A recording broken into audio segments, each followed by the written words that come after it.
Today we will learn present perfect continuous tense. इसकी situation क्या होती है? Action has been running for a particular time. जो काम है वो चल तो रहा है, लेकिन कब से चल रहा है उसका टाइम अगर हम बता रहे हैं तो हमें प्रेजेंट परफेक्ट कॉन्टिन्यूस टेंस का यूज करना है। इसका स्ट्रक्चर होता है subject has have plus been plus verb का ING form plus object since for और प्लस टाइम। अब यूज़ ऑफ सिंस का यूज कहाँ करना है, फॉर का कहाँ करना है। तो सिंस का यूज करेंगे हम डेफिनेट टाइम के साथ में, जैसे कि 5:30 AM। ये टाइम बिल्कुल फिक्स है। इसके साथ में मंडे, कोई भी डे का नेम है वो फिक्स है, जुलाई 2006 ETC। अब फॉर का यूज करना है हमें इनडेफिनेट के साथ। इनडेफिनेट टाइम जैसे कि 4 years 3 months 5 hours 2 days ETC। Example, Manu has been playing cricket since 7:30 AM।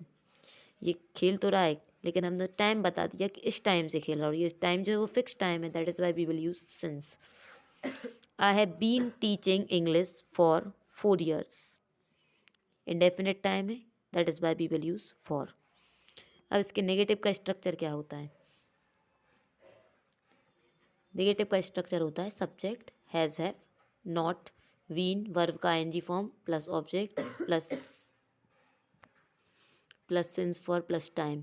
इसमें आपको एक चीज़ ध्यान रखना है कि जो नॉट है वो बीन के बाद नहीं आएगा, हैज़ हैव के बाद में आएगा। Example, you have not been cooking food for 2 hours। We have not been watching movie since morning. यहाँ पे डेफिनेट टाइम है इसलिए हमने सिंस का यूज किया है, और यहाँ पर इनडेफिनेट टाइम है, that is why we will use for. अब है इसके इंटेरोगेटिव। इंटेरोगेटिव में क्या करेंगे हम? हेल्पिंग वर्ब हमारी हैज़ और हैव ही रहेगी। जैसे यहाँ पे हमने इसके बाद नोट लगाया था, ऐसे हम इनको ही आगे करेंगे। तो हैज़ हैव को आगे कर देंगे subject plus been plus verb का ING form object since for plus time plus question mark. Example, have you been studying for 5 hours। क्या आप 5 घंटे से पढ़ाई कर रहे हैं? Has she been playing chess since evening. क्या वो शाम से चेस खेल रही है? अब इसके बाद WH वर्ड्स वाले क्वेश्चंस को बनाने के लिए WH वर्ड को सबसे आगे रखेंगे, उसके बाद has have subject been verb का ING form since for time plus question mark.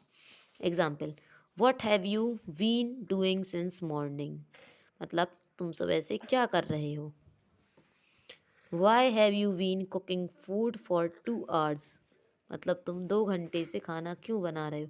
मतलब यहाँ पे हम टाइम को मेंशन करते हैं। So if you have any kind of doubt you can tell me in the comment section.